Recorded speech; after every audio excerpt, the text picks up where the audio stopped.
लाडसंगी पंचायत समिती गटाच्या व चौका पंचायत समिती गटाच्या प्रचार कार्यालयाच्या उद्घाटनाप्रसंगी बैठकीचे आमदार साहेब या त्यांच्या हस्ते आज प्रचार कार्यालयाचं उद्घाटन झालं. या कार्यालयाचं उद्घाटन होत असताना ह्या गटाचे शिवसेनेचे जिल्हा परिषद गटाचे उमेदवार राधाकिशन बापू पठाडे असे घोडकेताई बोमानेताई हे उमेदवार आहेत. विशेष करून आपल्याला सांगू इच्छितो की या गटामध्ये काम करत असताना मी पण तिकीट मागितलं होतं, परंतु पक्षाला तिकीट डावललं. त्यामुळं आम्ही आता राधाबापून आम्ही जुने मित्र पण आहोत.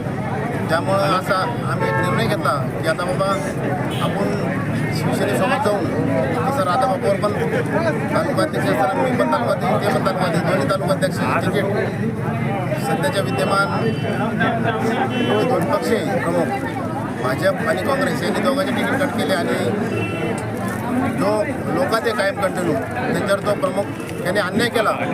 पण आमचं असं ठरलं की दोघांपैकी एकाला कोणीतरी राहायचं आणि त्यात पुढं जायचं. त्यामुळं राधाबापूंना जो निर्णय घेतला त्या निर्णयाचं मी प्रथमतः त्यांचं स्वागत करतो आणि त्यांना शुभेच्छा देतो. कारण येणारा काळ हा आपलाच आहे बापू.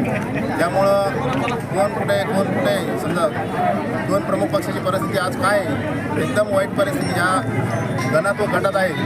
कार्यकर्ते शिल्लक राहते अशी परिस्थिती आहे.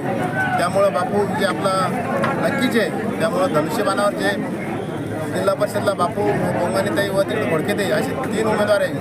ते तिन्ही उमेदवार बहुसंख्य लीड घेऊन विजय 100% होणार. यात काही शंका नाही.